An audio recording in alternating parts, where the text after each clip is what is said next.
Welcome back to the Citizen Channel. Continue our history of Manchester City since 1880, and this is the modern day version, season 24-25. I'm looking at, of course, the old history is up to the 70s at the moment. I've got to do a bit of catch up on that. I'm up to about the mid 70s, but it's there's that much going on around our wonderful club. It's always hard to do these epic because they do take a lot of research, as you'd imagine. So anyway, I'm up to the mid 70s. If you want to start from 1880 and work your way forward, but this is the modern version. So this is part two, guys. Part two of two. We looked at the first part of December already, so check back on that if you've not already watched it.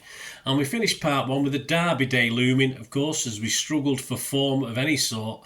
As 2024 comes to a close, we needed to remedy that, didn't we? Yeah, I just missed from part one. On the 12th of December, it was announced that Vic Gomersall, a Manchester lad born in Manchester, died aged 82. He'd featured for City between 1961 and 66. The possibility I'd seen him. I started going around 1965 myself, obviously a bit young to remember, but he played a total of 39 times in the league for City, so sadly passed away. Rest in peace, Blue. So I thought I'd put that in. I missed it out from part one.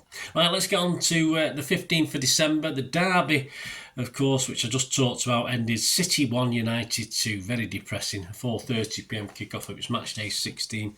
Pep made two changes to the Juventus defeat. Phil Foden and Nunes coming into the starting 11. City was Ederson, Walker, Diaz, Gvardiol, Gundo, Silva, Doku, De Bruyne, Foden, Nunes and Haaland. On the bench, Ortega, Stones, Kovacic, Grealish, Savvy, Simpson, Pusey, O'Reilly, McAtee and Mubama. Yeah, that lot's starting 11. Onana, De Ligt, Maguire, Martinez, Mazraoui, Ugarte, Fernandes, Dalot, Diallo, Hodgland and Mount. Pretty poor, to be honest with you. Highlights, lowlights, mainly lowlights by the end. 13 minutes, an early blow for them. Well, sort of, I suppose. Mason Mount, his games was over. He got a contact injury. Glass legs, that lad. I think that's one or two of ours we've had over the years. 37 minutes, so it's 1-0. All seems good, doesn't it? A corner placed short to Bernardo. Return to De Bruyne, whose cross deflects off Diallo and spins and dips onto the header. Gvardiol's fantastic header from 6 yards loops beyond Onana. He had probably had time to stand and take a picture of it. 38 minutes, Walker fouls Hodgland, who leaps up and returns to confront him. The two players put the foreheads together, make contact, which ends with Walker flinging himself to the ground. It's pretty embarrassing, to be honest with you, from our captain. Referee's not fooled, both players were booked for that one. So we went in at half-time 1-0, reasonably satisfied as fans, but we knew this is City after all. Second 45, 68 minutes, De Bruyne goes off. He sort of finished with a drive from 23 yards at just well over the bar, and Kovacic came on. United have a couple of good chances, notable Fernandes missing with a chip, but the warning signs are ignored by City. On 86 minutes, as hopefully the game peters out for a City win, Nunes has a double brain fart. Sort of Nunes back pass, our new left back now playing right back. I've no idea why. Where's Walker? And Ahmad steals it before Ederson can get there. Nunes rushes back to make amends, but succeeds only in bringing Ahmad down inside the area as he stops suddenly, and he drew the foul from Nunes, and it's a penalty. So total naivety from Nunes. It looks as though we'd escaped it, and he lumbers back and gives him a penalty. I knew which way the penalty was going up. Sadly, Ederson didn't. He goes the wrong way as Fernandes side foots it to his right.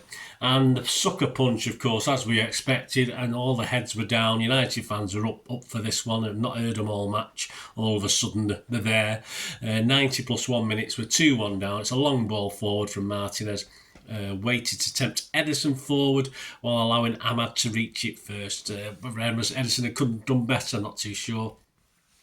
Ahmad's first touch is excellent, though. It took it away from the keeper, and he sends in the shot from a cute angle that runs just behind the sprinting Gvardiol, who didn't cover himself in glory this time. Somehow it just went between his legs. Even if he'd managed to stumble and put it in his own net, I would have been happy. But somehow he just let it between his legs into the goal. It's horrible. A 2-1 defeat, and shocking. Another horrible Etihad Derby embarrassment for us under Pep. A very poor United beat. Let's be honest about it, an even poorer City. The stats: shots 10 for them, 3 on target, exactly the same for us. Possession, we had 52%. Passes we made 491, they had 467. Pass accuracy, ours was as low as 86%, theirs 88%. Fouls, 5 for us, 14 from them. 1 yellow card each. After that game, we sat 5th. Some headlines, back pages, The Star, David McDonald raving Ahmad.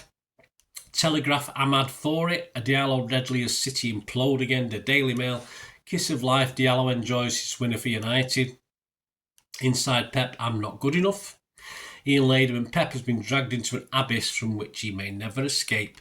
Bernardo with a 7, top scorer for City in the Mail. The local rag, the Manchester Evening News, back page, not good enough. Inside, Simon Pekowski, just how did that happen? Worse than I could imagine. We defended like under 15s, Bernardo says. I must do better, admits Guardiola. On to Tuesday the 17th of December, Manchester City's Erling Haaland, Rodri and Ruben Diaz were named in the 2024 Best FIFA World Men's 11. The City trio were all recognised for their stellar performances across the course of the past 12 months, from an initial list of 77 nominees to make the prestigious 11 selected players. Fans were able to cast their votes for their top performers alongside the views of a panel of experts with the combined votes, then finalising the Best FIFA World Men's 11.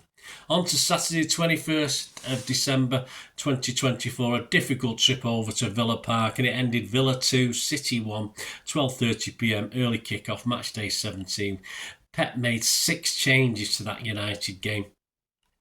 Ortega, Lewis, Stones, Akanji, Gvardiol, Kovacic, Gundo, Bernardo, Foden, Grealish and Haaland. On the bench, Carson Walker, Aki, Doku, De Bruyne, Savi, Simpson, Pusey, O'Reilly and McAtee.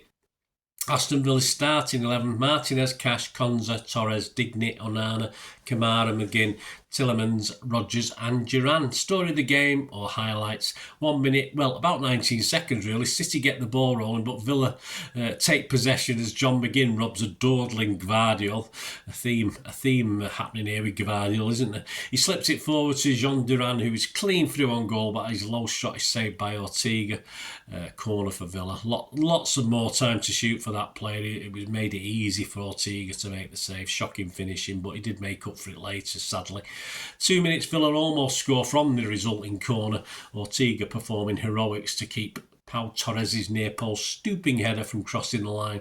Haaland he was almost bent down to his knees to head it. Haaland hacks the ball clear. The ref's timepiece says no goal, and yes, literally centimetres, that much not over the line. Some to and fro, Grealish looking to pick early on, but on 16 minutes we're 1-0 down. Yes, ex-City Academy star or player Morgan Rogers gives Kovacic a slip and runs onto a through ball from Tillemans and bears down on goal. He slips the ball a few yards sideways to the on-rushing John Duran. This time he doesn't miss in acres of space, and it's 1-0 to Villa. Further City chances through Foden and Gvardiol, but it remains 1-0 to Villa at half-time. The second 45, Stonesy goes off at half-time. Kyle Walker comes on with a recurrence of Stones' injury. 47 minutes, Rico loses book for shoving Yuri Tielemans off the ball. Villa come close, is also hitting a post. And on 64 minutes, John McGinn plays the ball inside to Morgan Rogers, sends a low early shot across the bows of Ortega into the bottom right-hand corner from the edge of the penalty area. Seemingly no attempts or urges to shut down by City players in the build-up to this, as Walker and Kovacic were left chasing air. And in the box where Lewis and Gvardiol and Walker don't get anywhere near to try and block the attempt. 72 minutes, Savi comes on for Ilkay. 84 minutes, Gvardiol is booked for a lunge on John McGinn after being sold short by a poor pass from Jack Grealish. 87 minutes, Grealish frustrated is booked for a foul on John McGinn. 93 minutes, we get a goal back, but it is a consolation. Good work from Savi. Phil Foden ploughs into the box and then pounces on a mistake from Lucas Digne, who trod on the ball in the Villa penalty area and slots the ball past Martinez from close range. Too little, too late. Summing up, a goal flatters City, who was ever defensive, were not good enough and lacked the nous to get in behind Villa's defence. Again, Villa didn't have to be that special, as with all of our previous 8 losses. Stats, Villa City, shots 11 from Villa, 6 on target, 12 from us, 6 on target. We had 56% possession. We made 525 passes to their 431. Their pass accuracy was 86%, ours was 92, didn't do us any good. Fouls 14 from them, 7 from us, 3 yellows each. Man of the match was Ortega for the Manchester Evening News. City sat 6 after that Saturday evening. By the end of Sunday, it could be far worse. Well, it would be slightly worse anyway. Some back pages, the Mirror, Andy Dunn, City's blame game. Pep said he isn't good enough now. Misfiring Haaland says it's his fault for latest shocker. The Observer, City's bleak midwinter. Aston Villa inflicts unthinkable 9th defeat in 12 matches on Guardiola's wretched champions. The Express's Andy Dunn, this is Hal, my fault. City lose again, and Early says, I've just not been good enough. Star Andy Dunn said, deck the Hals, City's 12 unhappy days of Crimbo, as Erling says, I'm to blame for this. The Mail back page, Jack Gorn, Haaland, I've not been good enough for City. You know, it's all about Mr. Haaland, isn't it? Inside the Mail, Jack Gorn, insipid, uninspiring, City slumped to another defeat, and it's no surprise anymore. Manchester Evening News, back page, more woe for City, former Blue striker Morgan Rogers pivotal in Villa victory. Well, he never really struck for our top team, did he? But there you go. Inside, Simon B said all City want for Christmas is some form as alarming run goes on. Ortega top scored, as I said, and their man of the match was 7. On to Boxing Day, the home tie, perhaps a little bit of respite, but it ended City 1, Everton 1. Another early kick-off, match day 18. Atmosphere was flat for this one. Pepsi 11, 3 changes to Villa. Ortega, Lewis, Akanji, Aki, Gvardiol, Foden, Kovacic, Bernardo, Savi, Haaland and Doku. On the bench, Carson, Brits, who's the under-17 keeper, De Bruyne, Gundo, Simpson, Pusey, Mubama, Alain, O'Reilly and McAtee. Everton starting 11, Pickford, Coleman, Tarkowski, Branthwaite, Milikalenko, Mangala, Gueye, Harrison, Doucouré, Ndiaye and Calvert-Lewin. Key points of the game, 14 minutes, a great start, it's 1-0. Doku angled a pass behind Tarkowski towards Bernardo. He shoots or crosses, you decide, and it deflects off the sliding Branthwaite before spinning across Pickford and into the far corner. My lad missed it, it was in the loo. 36 minutes though, it's 1-1, and I missed it because I'd had another beer. It was, it's Boxing Day. I missed this one. I don't usually go to the loo during a game, but I was that desperate. I missed their equaliser, but it was still happened. Doucouré's cross from a narrow position on the right came at an awkward height for Akanji, who fluffed the clearance. It brushed off his thigh or knee, I wasn't sure which, and it allowed the ball to reach Ndiaye beyond the far post. Lewis, I think, got a bit confused by Akanji's clearance, and he didn't close him down or look to close the player down. He allowed him to take a touch, and Ndiaye poked an early shot back across Ortega and into the net. So plus 1 minute injury time. Second 45, it's still going to stay 1-1. There's not going to be any addition to that. 51 minutes, so we had a great chance to increase our lead. Penalty to City, we'll go back into the lead. Penalty to City. Savi, who had tormented Mikalenko at the start of the second half, beat him to a loose ball just inside the area. He's kicked on the knee. A definite penalty, but 53 minutes. Haaland seemingly psyched out, apparently, according to the papers, which is pathetic. A really poor penalty by Erling. It's saved by Pickford, diving low to his right. Didn't have to work too hard to save that. Haaland did nod it home, but he was offside from the rebounds.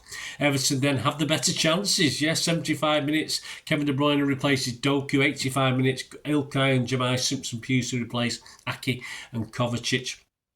We get 6 minutes injury time, and again, if anything, the late chance or two fell for Everton, but we probably should be grateful that we shared the points in the end. Stats, shots 24 from us, 5 on target, though I'm hard pressed to remember the 24. 8 from them, 3 on target. Possession 67% for City, 638 passes to their 316. Accuracy of passes 90% for us, 81 for them. Fouls 5 from us, 10 from them. 1 yellow for us, 4 for them. For me, the man of the match was Aki. He went off late on, but apparently he was just tired rather than an injury. City now 6th, 7th, yes, so struggling. Some headlines, Daily Mail inside Ian Laderman said, physically shot, mentally spent, City looked like a ghost team. Local paper, the Manchester Evening News back page, heading Hans, see what they do there, at City again. Inside Simon B, Pep can't hide his alarm as Haaland and City fluffed their lines again.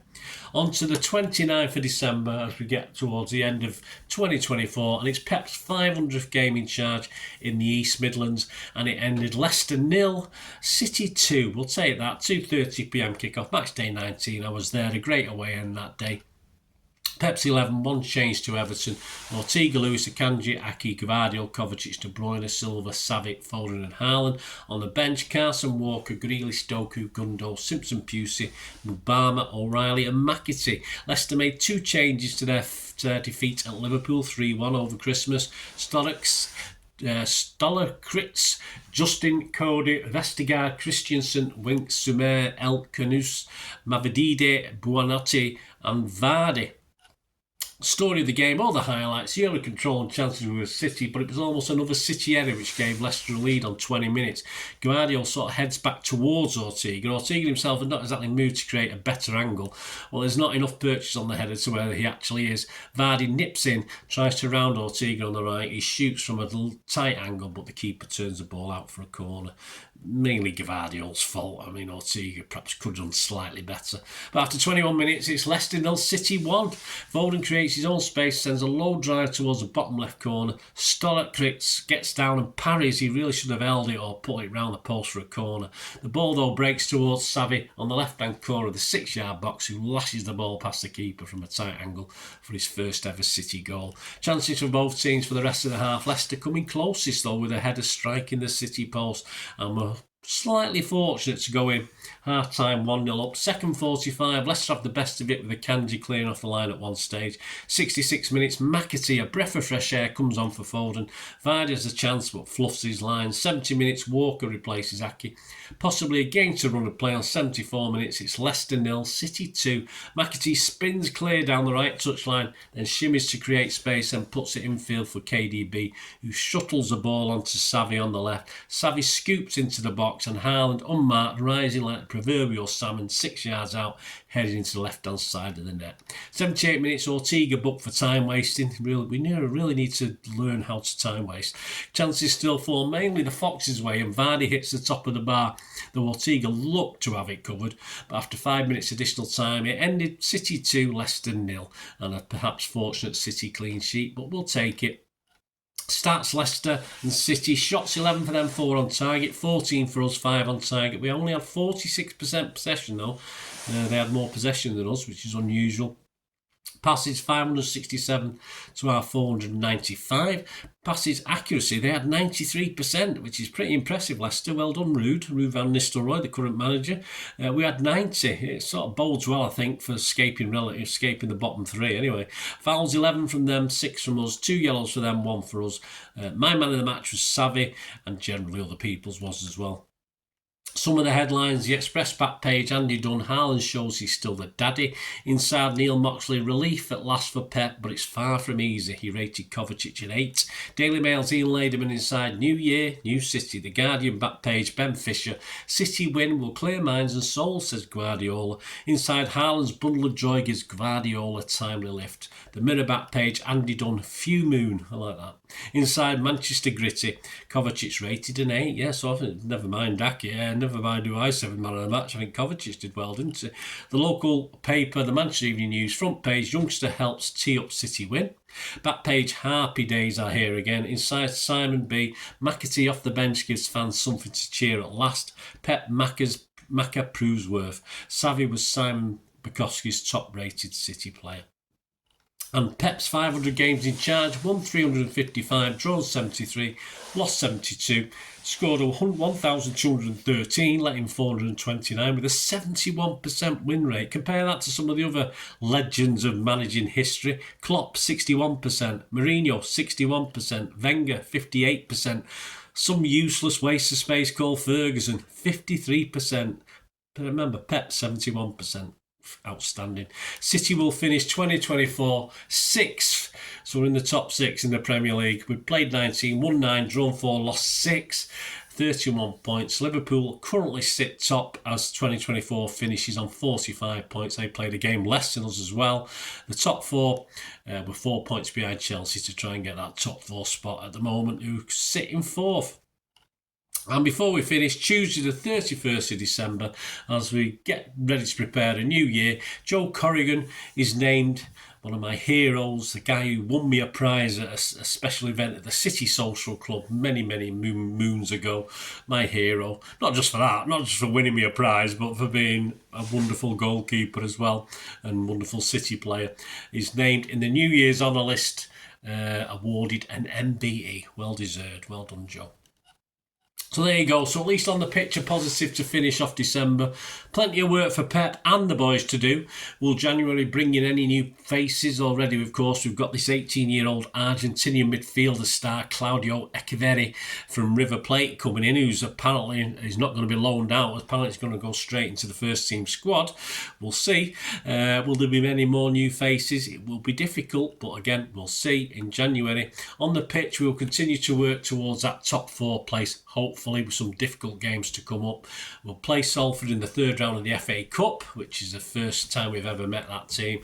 And we have 2 crunch matches, of course, in the UEFA Champions League in January as well, with qualification at this point in time far from guaranteed for that round of 16 qualifiers. Obviously, we've got no chance of getting the top 8 now, so we're trying to get into the qualification group, but we've got to do something in our last 2 games.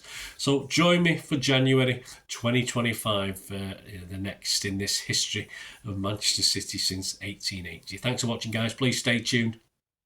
If you like what I try and do and you want to help support the channel, please stay tuned for ways of doing that, and also ways of contacting me through my various socials. I hope you enjoyed the feature, and if you can support me through the subscription, if you can subscribe, guys, that'd be wonderful if you've not already done so. We do actually have memberships at the moment, just 99p a month, so you get access to all my City stuff, including all the history vlogs, dozens and dozens not been published yet that you get immediate access to, and every time I do a edit and do a vlog, you get immediate access to it as well. So you can have a copy of scripts as well if you want any hard copy of the sort of things I do on matches and teams and managers and players, etc. So if you can join the membership, that'd be wonderful. We do have sponsors at the moment. Piat6505 are our current sponsors. They have a little eBay shop, so if you check in the comments section, there's a link there to the shop. They sell movie posters from the 90s and 2000s. They sell DVDs, some classic Hollywood movies, some classic foreign language ones. And if you do see anything you fancy on there, if you do place an order, just mention me, just say Bernard sent you, and you automatically get 10% reduction in the cost of your order. So fill your boots, guys, and my thanks to Piat6505. And yeah, if you want to support the channel just by watching the ads, that helps. Watch the ads, let them play through while you just have to check your phone or something, let it play out.